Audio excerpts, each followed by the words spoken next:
Jaden Daniels has been phenomenal in these first 4 games. He has the highest completion percentage out of any quarterback of all time, 82%. And the offense, it's a college offense. You want to say it's easy, simple offense, whatever. It's what works for Jaden Daniels. He's executing this offense to a high level, being accurate. All the things he was great at coming out of college, Cliff Kingsbury is using that in this offense and letting him succeed. He's putting him in every position to succeed. And the offense we saw, Kyler Murray and Cliff Kingsbury have in Arizona, that offense was successful, but I think Daniels is going to take that to the next level because he's more of a playmaker with his legs. He's taller. He's more accurate. He can do a lot of things better than Kyler Murray could coming out of college. These first 4 games, Daniels has just been one of the best quarterbacks in the NFL. I think he's playing the best football out of any of the quarterbacks in his division, playing the best football of any quarterback that's a rookie quarterback that's playing so far, Caleb, Bo Nix. I think it's a lot due to how good Daniels is, of course. But Cliff, I think he's using a lot of Daniels' strengths in this offense. In that run game, Brian Robinson Jr., he's been killing it. Another 100-yard performance from him rushing. And I think Eckler, when he's back, he's somebody they've been using. They have had a lot of success with him in the backfield. In the receiving game, he's been one of their best receivers. The yardage, he has 100-some yards receiving. Jeremy McNichols, he even had 2 touchdowns, 50 yards rushing.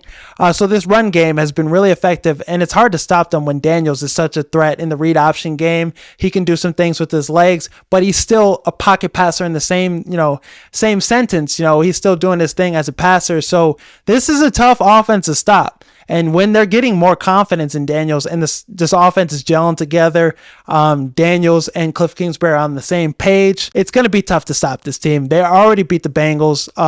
Daniels already outperformed Burrow, and Burrow was playing lights out. He had that ice in his veins moment where he threw the touchdown to Scary Terry to seal the deal, put 42 points up on the Cardinals. Solid team. Frisky team more than anything, but just back to back, just 3 straight weeks of their offense just clicking on all cylinders. So this is a team with the Eagles struggling right now. They're struggling with their identity still. Hurts had to play with Lane Johnson out, AJ Brown, Devontae Smith out, all of his weapons out really. Defensively, they played lights out against the Saints, but then they laid a goose egg against the Bucks. Baker Mayfield, he was slicing and dicing them. So the Eagles are really struggling right now. The Cowboys can't stop the run. So the Commanders is a really bad matchup for them. So I think right now the Commanders and the Eagles will compete for the NFC East title to be champion of the NFC East. The Cowboys, I don't think, are a playoff team. They have Micah Parsons. He's dealing with a high ankle sprain. DeMarcus Lawrence is going to be out for a little too. The Cowboys have really been struggling already too with their stars playing like stars. Dak Prescott's been really the only player that's been playing to a high level, and it's mostly been in garbage time. Micah Parsons only has 1 sack so far, so DeMarcus Lawrence, CeeDee Lamb, all of these guys are not playing to the level they're capable of. The run game hasn't been working, and they can't stop the run. Derrick Henry had 150-some yards on them, 2 touchdowns, and when the Commanders come in town, the Commanders, I think, could beat the Cowboys twice. And they could definitely beat the Eagles once. They did it last year with Sam Howell. So this is a better coach team in the Commanders. Dan Quinn, this defense is going to play a little better. They played really well against the Cardinals. They bottled up Kyler Murray. They confused him. They were able to get a couple sacks. I think they had 6 sacks in that game. And the secondary played pretty well. So I think they have a shot to win the NFC East.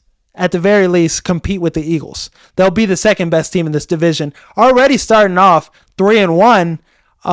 This is an exciting time for Washington. They finally have a legitimate star franchise quarterback. And when's the last time you could say that? Really? I mean, Kirk Cousins, he had a solid run. RG3 had a special rookie season, but this looks more sustainable, I think. And Daniels, confident, playing at a high level, breaking records, all-time records, and playing at an all-time level for a rookie. It's an exciting time. But I do think the conversation between Daniels and Caleb Williams is very interesting. I think Daniels, he's a phenomenal player. I was really high on him coming out of the draft, but I don't think he would have the same success he's having right now in Chicago. So I don't think the Caleb Williams versus Chicago thing is a reasonable debate. Caleb Williams, right now, he's making the most of his opportunities. He's playing well in bad circumstances. The offensive line is terrible. Whereas the Commanders, you have an offensive coordinator playing to every strength that Daniels has. And the offensive line is able to hold up more because Daniels is getting the ball out quick. He's more decisive. He's making plays.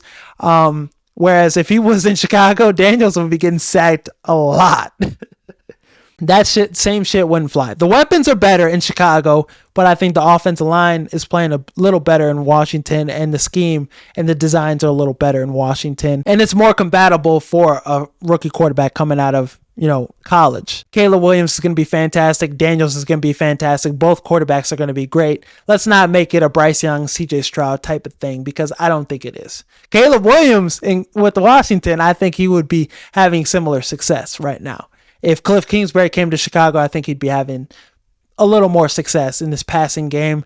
I think Waldron struggled in the first couple of games, but they finally found their rhythm in the last game against the Rams. So things could heat up. Caleb Williams could. Some quarterbacks, it takes a little more time, and I think Caleb Williams, we're seeing that. But every week he's getting better and better. Daniels, right out the gates, he's clicking on all cylinders. But let's appreciate both quarterbacks for what they're doing and how they're doing it with all their circumstances around them. Some people thought the NFC North was going to be the worst division in football this season. They thought it was going to be as bad as the NFC South.